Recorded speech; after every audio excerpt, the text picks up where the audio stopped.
യൂട്യൂബിന് വിട. സൂര്യയിലെ എല്ലാ പരമ്പരകളും സംരക്ഷണത്തിന് ശേഷം തികച്ചും സൗജന്യമായി സൺ നെക്സ്റ്റ് ആപ്പ് ഡൗൺലോഡ് ചെയ്യൂ. കണ്ടാസ്വദിക്കാം നിങ്ങളുടെ പ്രിയ പരമ്പരകൾ. സാർ എനിക്ക് വേണ്ടി ചെയ്യുന്നൊരു ഉപകാരമായിട്ട് ഇതിനെ കാണണ്ട സർ. പോലീസിനെ വെറും വിഡ്ഢികളാക്കാൻ നോക്കിയ ധിക്കാരിയായ ഒരു പെണ്ണിന്റെ തനി സ്വരൂപം പുറത്തു കൊണ്ടുവരാൻ വേണ്ടിയാണെന്ന് കരുതിയാൽ മതി.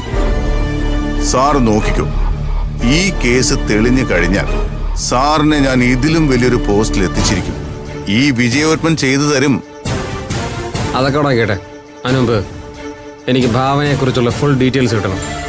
ഭാവനയുടെ ഫാമിലി ഡീറ്റെയിൽസ്, ഭാവന ജോലി ചെയ്യുന്ന ഹോസ്പിറ്റലിലെ ഡീറ്റെയിൽസ്, ഭാവനയുടെ ഫ്രണ്ട്സ് എല്ലാം എനിക്കറിയണം.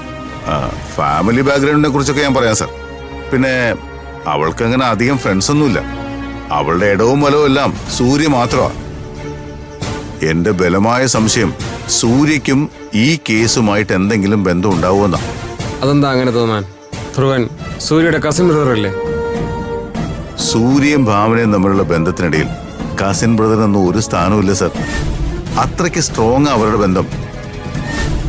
ഒരു കാര്യം ഉറപ്പാ സർ, ധ്രുവന്റെ സംഭവത്തിന് പിന്നിൽ ഭാവനയും ഭാനുവാണെന്നുള്ള സത്യം ആ കുടുംബത്തിലെ എല്ലാവർക്കും അറിയാമെന്നാ എന്റെ വിശ്വാസം. ഭാവനയുടെ ക്യാരക്ടർ വെച്ച് നോക്കുമ്പോൾ സ്വന്തം കുടുംബത്തിനെ മറച്ചു വെച്ചുകൊണ്ടുള്ള ഒരു രഹസ്യവും അവൾക്കുണ്ടാവില്ല. അങ്ങനെയാണെങ്കിൽ കുടുംബത്തോട് അകത്ത് പോകേണ്ടി വരുമല്ലോ വിജയാത്മ.